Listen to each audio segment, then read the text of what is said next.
着街巷，柠檬搭配咖啡，默契却慌张。大雨滂沱的片刻，回忆重现被勾勒，你的眼眸像天空，蔚蓝清澈。时间铭刻，小心的温热，平静的风就像转了弯，交集璀璨光泽，让灯雕刻美好的轮廓，把你所有梦境都加在独家的角色。无论云端海底，只会奔向你，瞬息万变世界，想把你冲击。潮汐涌向岛屿，我坚定走向你，哪怕月落心意。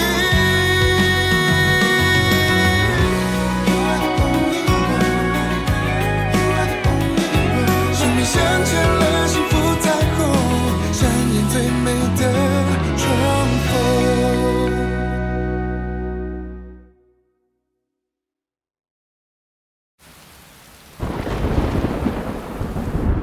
一大批货压在手里卖不出去，现金流也断了，银行贷款也没法还，更没有钱去拓展渠道打开销路了。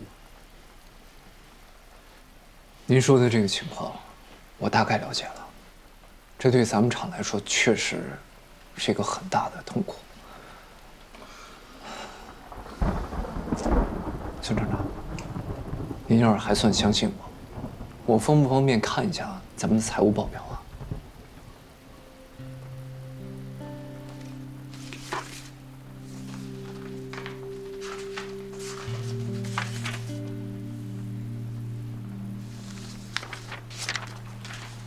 这件事情谁也怪不着。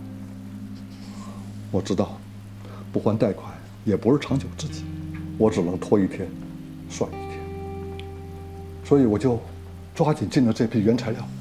我下个月有一个出口单子，这单做成了，多少也能给你们还一点。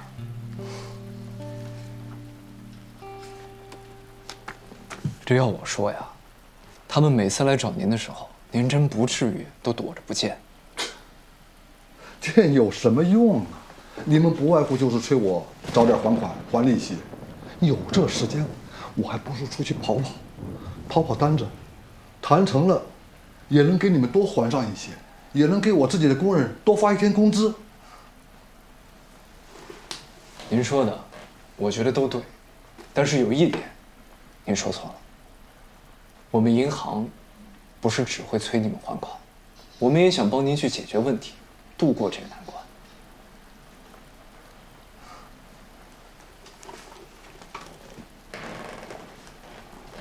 孙厂长，我倒是有一个办法，不知道您愿不愿意试一下。我可以再给你们申请一笔贷款，但是这个资金必须要用在销售渠道的拓展上。这能不能成为一条出路？虽然咱们今天是第一次见，但我愿意相信你。在这种困境之下，还能把财务报表做得这么规规矩矩的人，其实不多见了。而且刚刚我也看到了，下这么大雨，您亲自带着这么多工人去救那些原材料，我相信您一定是对这个厂真正上心的。我也想拉你一把。启正，如果你真能给我们贷款，你就是我的救命恩人了。我们厂只要现金流充裕，我们厂就可以滚动起来，我们就有活路了。感谢，孙厂长，谢谢。您先别着急感谢我，您先听我说。其实我们银行给你们贷款也不是做慈善。另外，您需要把这个核心车间作为抵押物，我们的利率也会有上浮。如果说这些条件您都能接受的话，那这件事情我们可以做。我接受，我接受。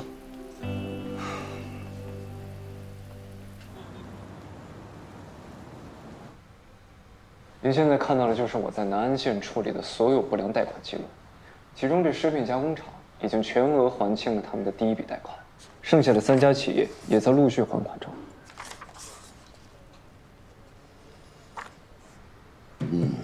不错，你小子有2把刷子。您过奖了，我也只是在其位谋其职。其实这次呀，也是多亏了2位能够了解当地情况的客户经理的帮助。有句话不知道该不该讲。其实我更希望咱们行里能够多关注像他们这样坚守在一线的员工，这些基层员工踏踏实实做事，其实也很不容易。他们是要关心，但是啊，行里更关注你。人在顺境里从容啊，是顺势而为；成功是借势而起。但是呢，在逆境里啊，就不一样了。南安县呢，不良贷款多，业务不好展开。这段日子你没有怨言，踏踏实实的做事情，而且啊，还把这个任何人都处理不了的陈年烂账都解决了。毫不夸张地说，做出的成绩啊，比起你在拓展一部时有过之无不及。谢谢领导。你在分行的时候啊，你们行长一直夸你，那会儿啊，我还觉得他夸张。现在想想啊，他很有眼光。希望以后你到了更高的位置，还能够记住你刚才说的话，在其位，谋其职。一定不会辜负总行领导对我的信任。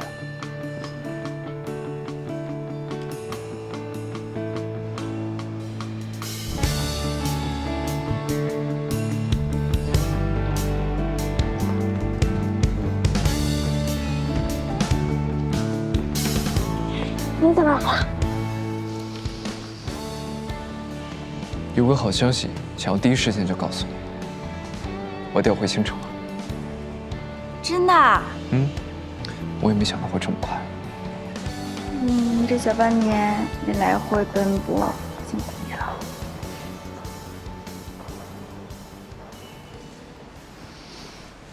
这半年你也辛苦了，还好已经调回来了。那你调回来了以后，被调到哪个支行啦？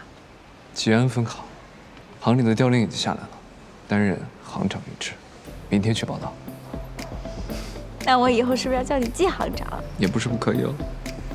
真好，殊途同归，你得到你想要的啦，恭喜！是恭喜我们。对，恭喜我们。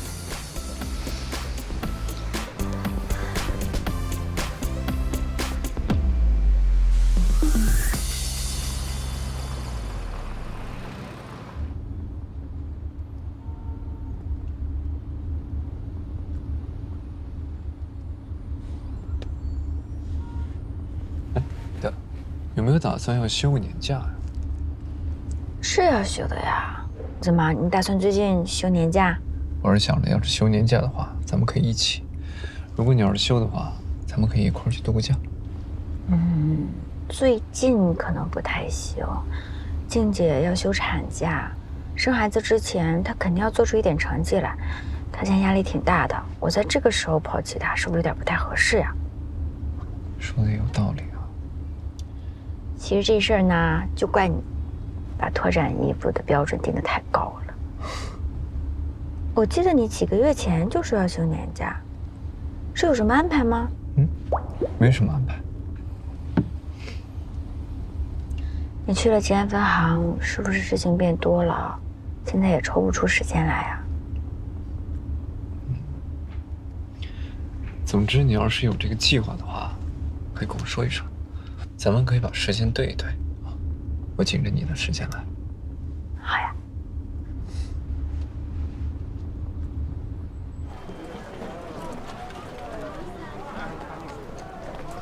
我也就是在前台随便听了一嘴，好像总行也派人过来试岗了，但试了一圈之后呢，还是发现季一恒比较全能，所以最后行长这个位置还是落到他头上了。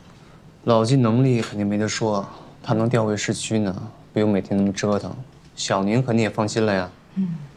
是的。哎，你刚才说是吉安分行，刚好我最近在看附近的房子，过两天跟他好好咨询一下买房贷款的事儿。可以啊，那一片现在反正都归他管，他肯定能够告诉你怎样更划算。好好问一下。6号奶茶。哎，我们呢？真没想到你单位附近还有爱喝奶。还新开了一家美甲店呢。真假的？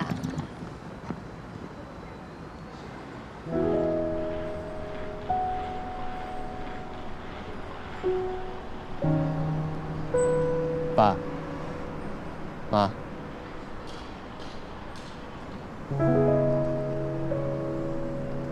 儿子啊，哎呀，跟过年比，你怎么瘦了呀？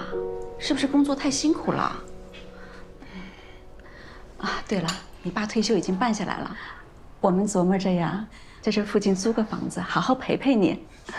我们也顺便在新城好好逛逛玩玩。哎，你说这儿附近有什么好玩的？这么多呀！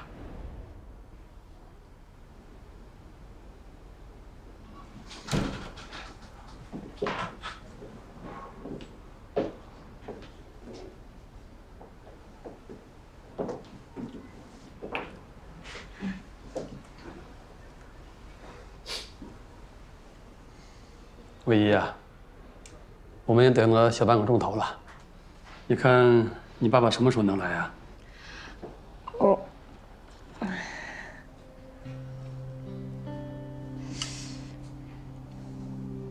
不好意思啊，叔叔，我爸他安排特别满，这会儿还在开会，今天恐怕是来不了了。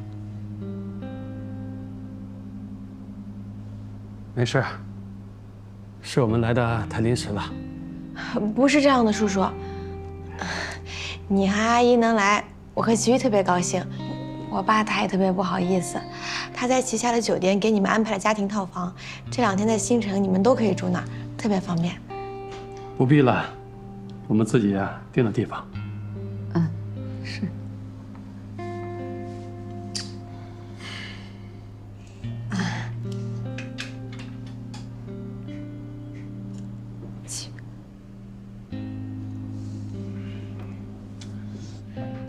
爸妈，我和唯一工作1天了，也没吃晚饭，你们一路也肯定饿了吧？要不先吃2口东西。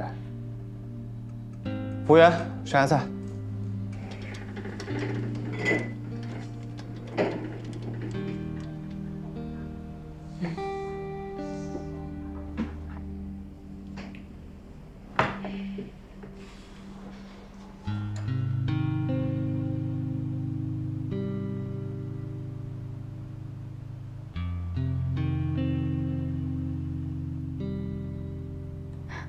其实不用点那么多，我们普通人家平时吃个家常菜什么就行了。哎呀，平时赚钱也不容易，点这么一大桌，这钱不就哗哗哗的出去了吗？阿姨，您千万别客气，这家店在新城都是数1数2的，您和叔叔难得来一次，当然得吃点好的了。叔叔，听齐豫说您爱吃海鲜，这个帝王蟹特别新鲜，也很有名，是北欧进口的。叔叔，您尝尝。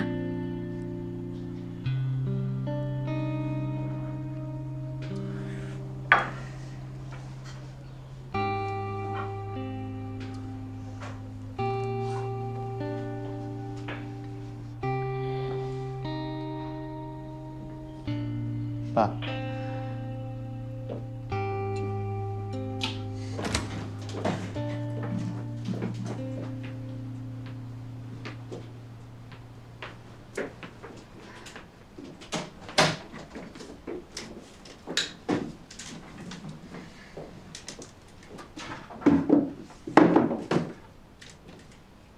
唯一家是做什么生意的？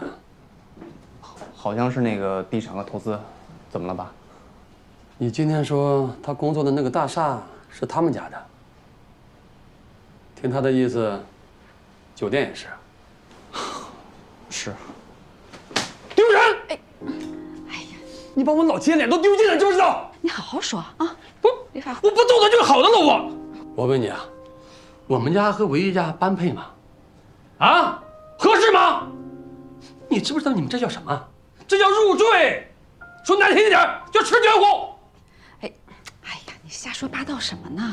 我瞎说八道，哪天你儿子真娶了她，把心思往人家一搬，上他家一住，你身边那些亲戚朋友比我说的要难听多了的，还我胡说八道。爸，我和林薇在一起就是因为互相喜欢，我们是正经恋爱，别人愿意怎么说怎么说呗。正经恋爱，人家爸爸吃饭都不露面，你还正经恋爱？他们全家看清你了吗？啊！再说了，一顿饭吃几千块钱，你们这是正经过日子吗？啊，是正经过日子吗？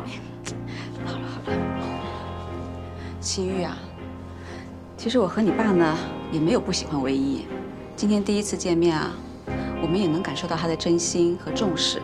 但是咱们家跟他们家这差距实在是太大了，以后你们在一起，迟早也得行了，别说那么多了，赶快分手，听见没有？爸，我们也有认真攒钱，就是想以后好好过日子。还有今天这顿饭，还不是因为你们第一次来，想让你们吃好一点，高兴一点，有错吗？我俩的事能不能别管了？我求你们别操心了，行不行？你，哎，好了好了，哎呀，你干什么呀你？你看你生的好儿子！你消消气，消消气，好好跟他说啊，好好跟他说。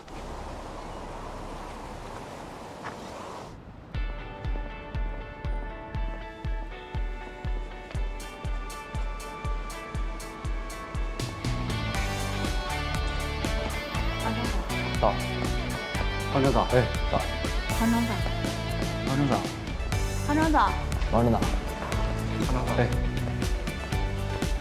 领导，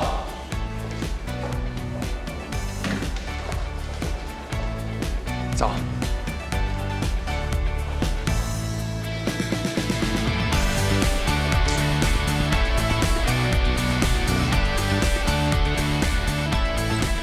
来吧，郑总，参观一下。哇，比之前的办公室大了一圈儿，到底是分行行长啊！呀，身份是不一样的。哈哈，来，是坐上了这个位置，但是要想坐稳，还得看之后的成果。哎，你这话说的，你都把我挖过来了。咱们兄弟俩在一块儿并肩作战，一定所向披靡。这位置啊，既然你已经坐上了，我就给你扶住椅子，让你坐得稳稳当当的。你能来，我很放心。不过吉安分行的情况你应该也很清楚，营销板块依旧是之后工作的重中之重。我们得和全城老牌银行去竞争客户，包括戴瑞的其他分行。所以未来这1个月，我希望在挖掘小体量客户的同时，我们能够谈到1到2组5000万体量以上的大客户，那时候才是真正站稳脚跟。没问题。我昨晚彻夜研究了一下，我发现有家客户。静姐，我刚听说你吐了。啊，没事儿。哎，我的天，这一天给我折磨得够呛。你怎么样？项目顺利吗？啊，哦，我跟你说正事儿呢呀。啊，我最近接触了一个100年老字号的民营企业，现在总裁的接力棒传到了刚从国外回来的孙子辈手上。是你之前说的那个小副总吗？对，就是这个小副总。现在呢，公司在他手上，他想做大做强，就非常需要一笔不小的资金。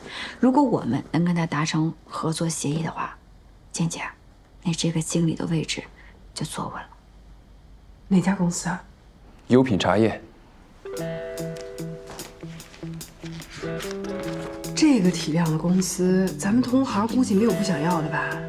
是我感觉整个新城银行的同行们都在摩拳擦掌啊。其他银行肯定也不想错过这么优质的客户，咱们得先下手为强啊。在客户接触阶段，没有拿下来客户之前，在外面该说什么不该说什么，我相信你心里应该很清楚。这是一场竞争激烈的信息战，所以我们的行动还有我们的方案一定要精准保密，越是核心的材料，不要地抛泄露。谁不行？谁都不行。这吉安分行不仅是你的立身之战，也是我的。别说外面了，就算回了家，我也保证1个字不会透露的。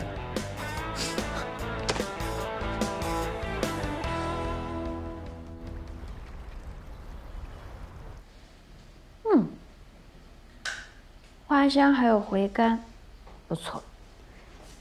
蜜香铃兰，怪不得卖的这么好。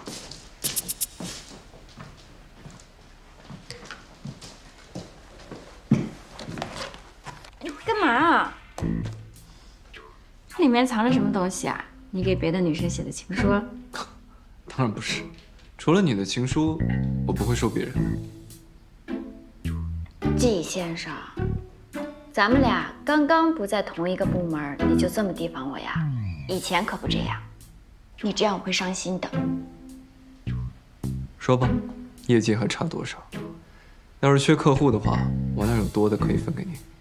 那我要最大的。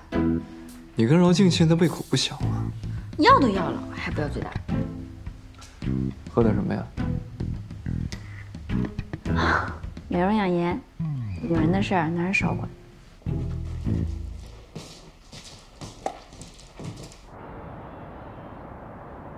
周会计，这个是我们陈副行长，是我们省行专门负责大中型企业贷审批的领导。昨天听说咱们优品要做贷款，今天推掉了好多重要的客户，说今天必须来参观一下优品。哎呦，感谢行长啊！同时呢，也谢谢饶总。哎呀，知道咱们优品的总部落户到吉安，我这还是第一次来呀。这有品质、有实力的企业，我们区政府一定会竭尽所能大力扶持。那真是太感谢领导了。我们小副总啊，想着做企业革新，这块少不了您的大力支持。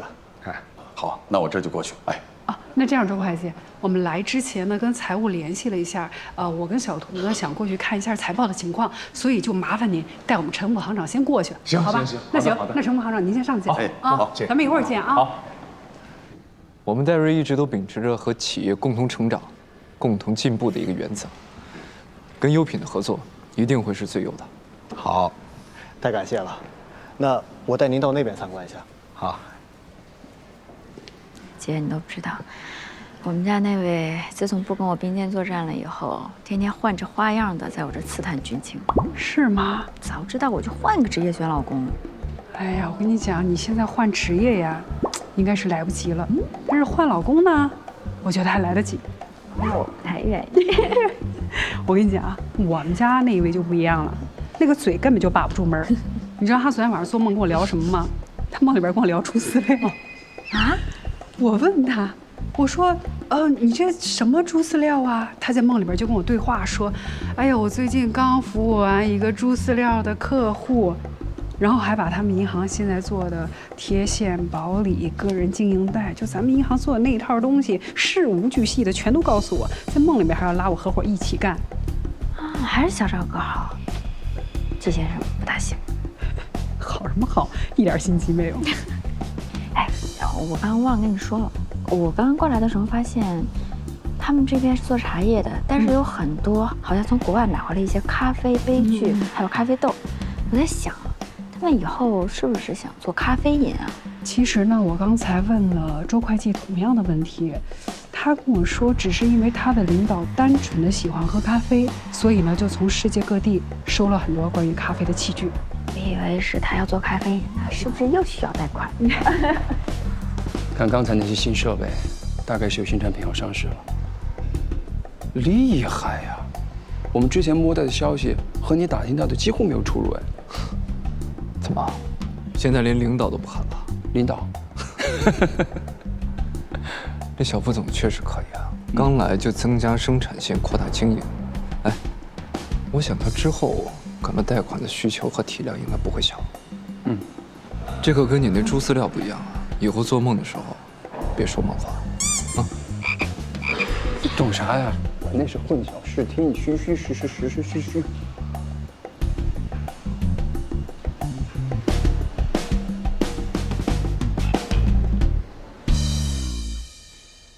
你们海归是不是都离经叛道的呀？家里做什么，自己就偏不做什么。哦，听起来，你今天跑的客户也是个海外回来的。我跟你聊人生，你跟我聊客户，真的是。也是，什么意思啊？你今天的客户是个海归呀？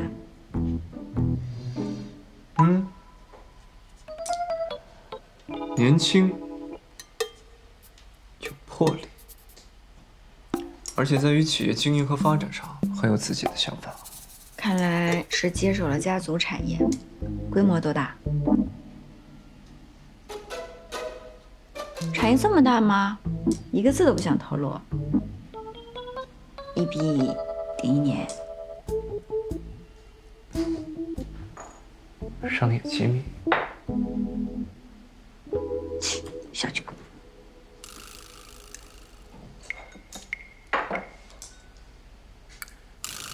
哎呀，那个小副总爱好挺广啊，一个茶二代，竟然这么喜欢喝咖啡。哎，姐，你注意没有？他办公室那个架子上面有好多各种品牌的快消品介绍。我看到了，我看到那桌子上还放了2本快消咖啡发家传记呢。那你说小副总接下来他的发展方向是不是像咖啡一样的快消茶饮？如果他们的企业要往这个方向发展的话，那他们应该给咱们的银行的贷款企划书里写得更清楚一些，但是并没有。而且昨天咱们去的时候，周会计也没提这事儿。好像是他们家有些内部矛盾，有可能因为这些内部矛盾不方便。我说，如果是按照咱们俩设想的这样，那他们贷款的数目应该不止这些，要更高。来，你也看看。我让小周查了一下，他们最新的生产线上的机器啊，是快捷茶饮品牌。看来他们要做的是快消饮品啊。那就对上了。我昨儿给他们副总打了个电话，他们打算做一些门店，我估计也是想做成奶茶店那样，就是针对年轻人的那种连锁快消茶品牌。那你预估一下，他们大概贷款的体量会是多少？5000万。看他们的投资计划书还有评估报告，1个亿左右。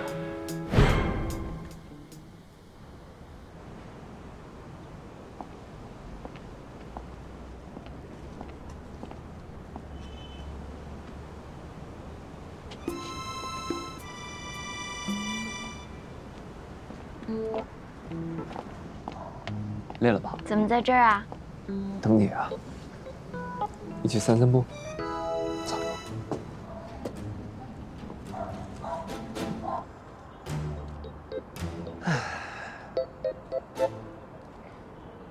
怎么样？工作一天累不累啊？还行吧。我看季行长有点疲惫的样子，怎么了？跟客户谈得不太顺利？根据客户期待的融资成本，我们做了很多套方案，但利率一直都下不来。你们分行现在利率最低能到多少？我们？我们啊，季行长，你现在越来越过分了，又是路灯下等人，又是叹气卖惨的，还跟我这儿玩美男计，你这是以私谋公。那你说，你中不中招？反正这个客户也谈得差不多了，跟你说了也没关系。5年利率4.8%。5年利率4.8%。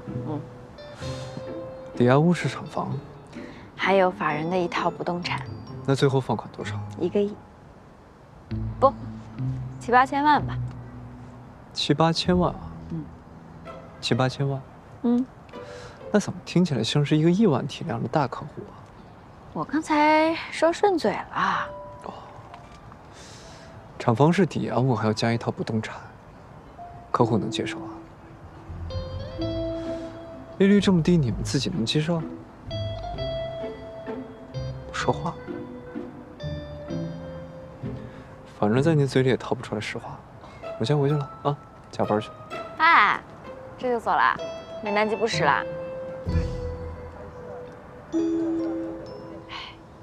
工作忙成这样，还互相防着，我看他是不想跟我求婚。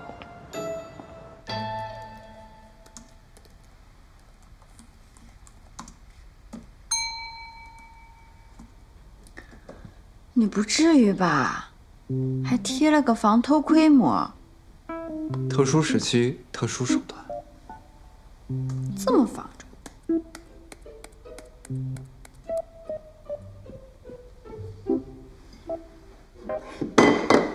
哎呀，弄洒了呀！真是怕什么来什么，还真撞一起了。哎，看出什么新的了吗？什么意思呀？我看出什么了？我什么都没看见。你捂得这么严实，我能看见什么呀？我也可以很不掩饰。走。你干嘛？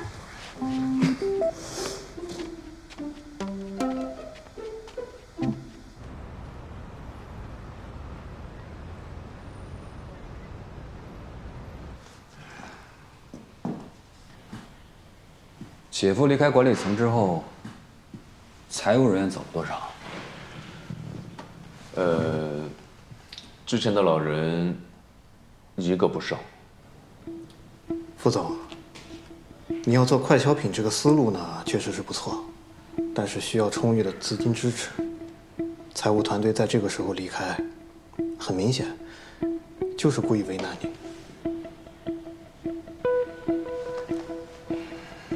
贷款的事谈得怎么样？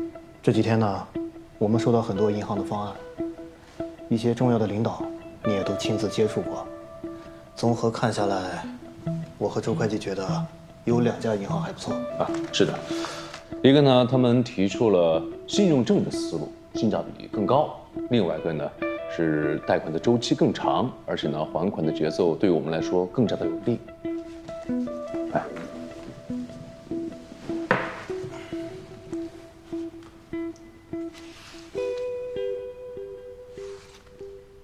吉安新城，来，就是这儿。准信房，虽然面积不大呢，但2个卧室都朝阳，你看。而且交通也方便，出门就可以上高架。还挺好的，买下来吧，到时候给你爸妈养老住。唯一，我是想我们2个以后住在这里，结了婚，这就是我们共同的家了。结了婚当然住我那儿，市中心，离你我单位都近，干嘛舍近求远？可那不是你爸的房子吗？我想那不是我们。我的房子就是我们的房子，你到时候拎包入住就好啦。你看这儿，又小又挤的，住起来多不舒服呀！只要结婚以后有了孩子，住都住不下。是。喜玉，我们日常啊能省就省着点花，可是房子是每天都要住的，肯定还是得住的舒心最重要吧？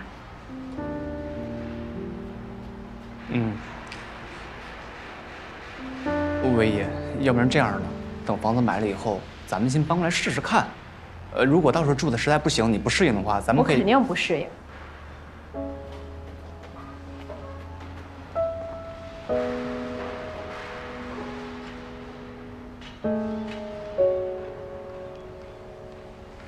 我就是挺想不明白的，为什么你老是要在这件事情上这么固执啊？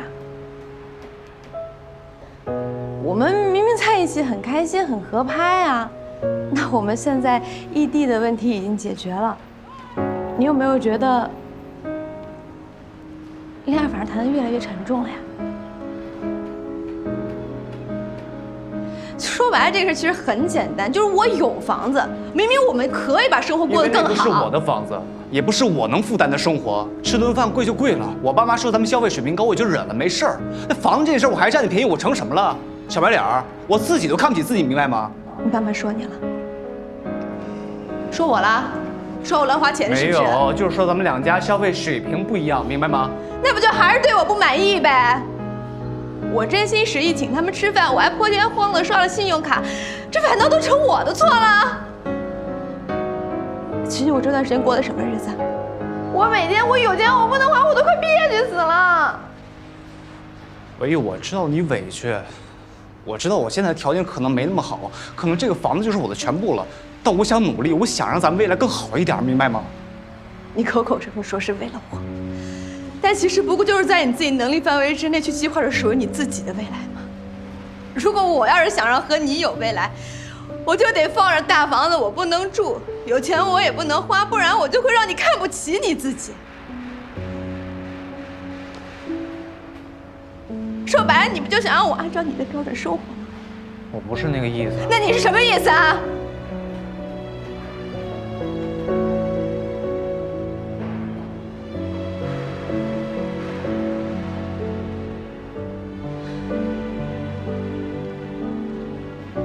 秦宇，我觉得你太自私了点儿。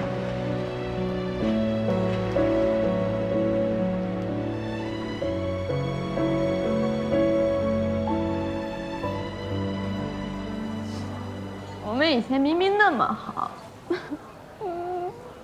我们一起看落日，他还带我去看鱼，我们看遍了世间最浪漫的事儿。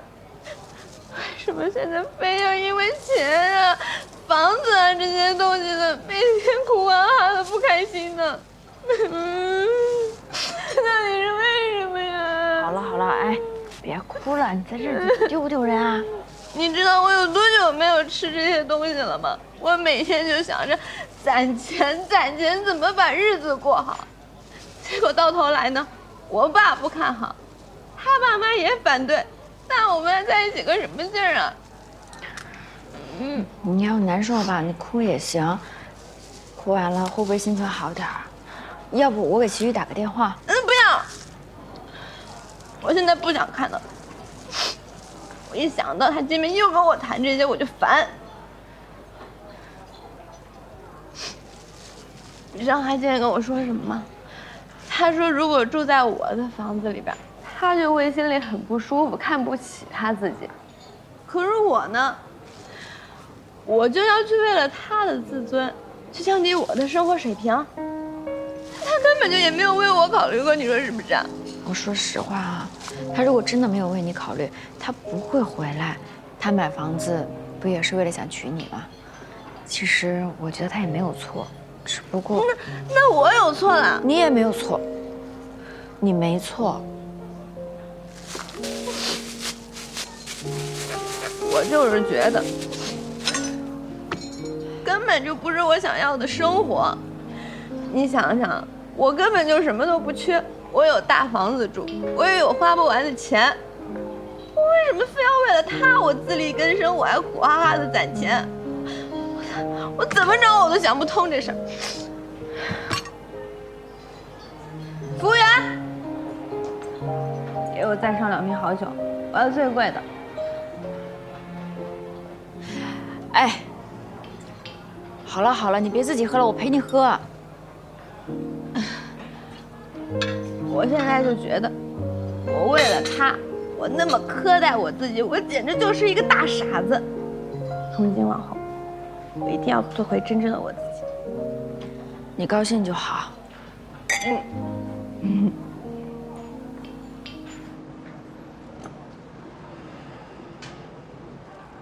上一次分手，我以为我们的问题是异地，我回来了，以为这个问题就解决了。可是这一次，我发现啊，维持长远的爱情，光靠浪漫是不行的，你得考虑现实，是吧？你得有一个稳重体面的工作呀，你得有房，你得有车，有稳定基础。尤其是那个结婚，我本来挺高兴的，也不知道为什么现在就这么焦虑，头疼。焦虑你懂吧？就是想把这些条件啊早点落实好，以后能踏踏实实过日子。可是唯一他不需要，他条件优秀，家里条件好，他不需要考虑一些现实问题，那些有的没的，什么省吃俭用啊，攒钱，都是为了配合我的节奏。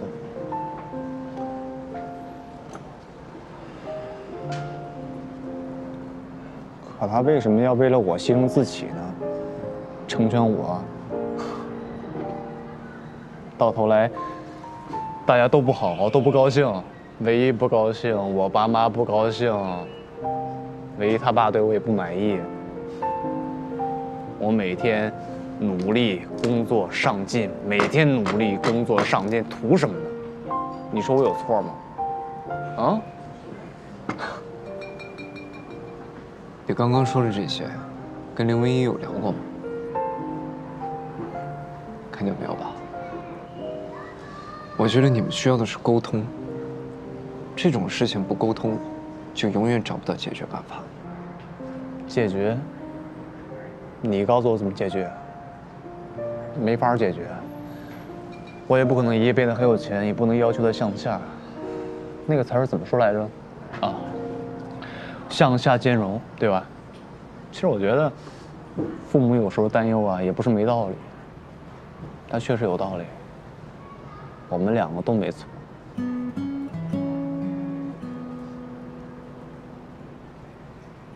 我们就是。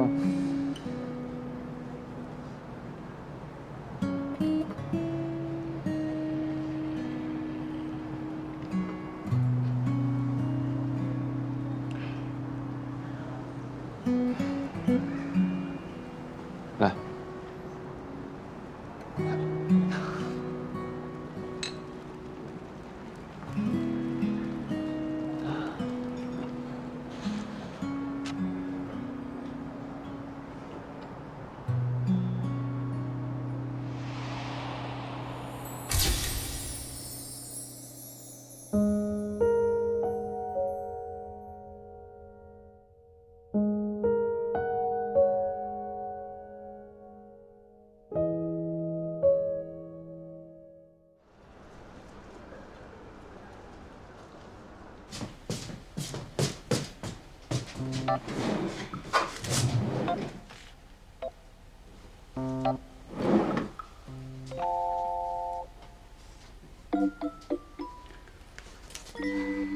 事情都过去这么久，他怎么一点动静都没有？该不会是觉得生女主成熟饭，就不用求婚了？开饭了。哦。找什么呢？笔记本，经常翻一翻，对自己有帮助。嗯，还得是小图，温故而知新嘛。嗯，很多事情时间长了，有经验了，也可以用小聪明糊弄过去。但是，这该走的程序跟必要的节点，是一个都不能少的。你说对吧，季行长？那是当然。怎么突然说这些啊？吃饭吧。吃饭吧。